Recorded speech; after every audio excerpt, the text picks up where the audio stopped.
And I've tried. I think these are pretty important ones. Some of them are going to sound like, well, you've heard it before, but it's worth re-emphasizing. I think the first is you need to work, depending upon how well you want to do, and particularly if you're starting a company, you need to work super hard. So what does super hard mean?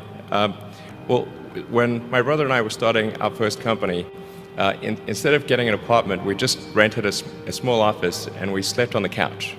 And we showered at the YMCA, and we're so hot up we had just one computer. So the website was up during the day, and I was coding at night, 7 days a week, all the time.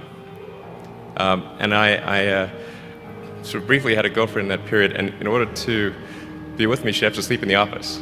So work hard, like every waking hour. That's the thing I would say particularly if you're starting a company. And if you do simple math, say like, okay, if somebody else is working 50 hours and you're working 100, you'll get twice as much done in the course of a year as the other company. The other thing I'd say is that if you're creating a company or if you're joining a company, the most important thing is to attract great people. So either join a group that's amazing that you really respect, or if you're building a company, you've got to gather great people. All a company is a group of people that have gathered together to create a product or service. And so depending upon how talented and hardworking that group is, and the degree to which they are focused cohesively in a good direction, that will determine the success of the company. So do everything you can to gather great people if you're creating a company. Then I'd say focus on signal over noise. A lot of companies get confused. They spend money on things that don't actually make the product better. So, for example, at Tesla, we've never spent any money on advertising. We put all of the money into R&D and manufacturing and design to try to make the car as good as possible. And I think that's the way to go. So for any given company, just keep thinking about, are these efforts that people are expending, are they resulting in a better product or service? And if they're not, stop those efforts. And then the final thing is to sort of don't just follow the trend.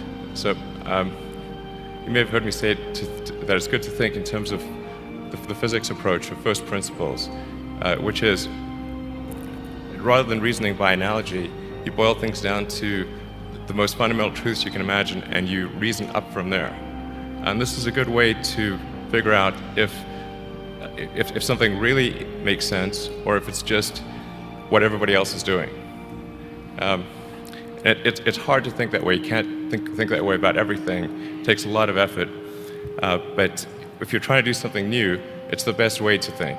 And that framework was developed by physicists to figure out counterintuitive things like quantum mechanics. So it's really a powerful method.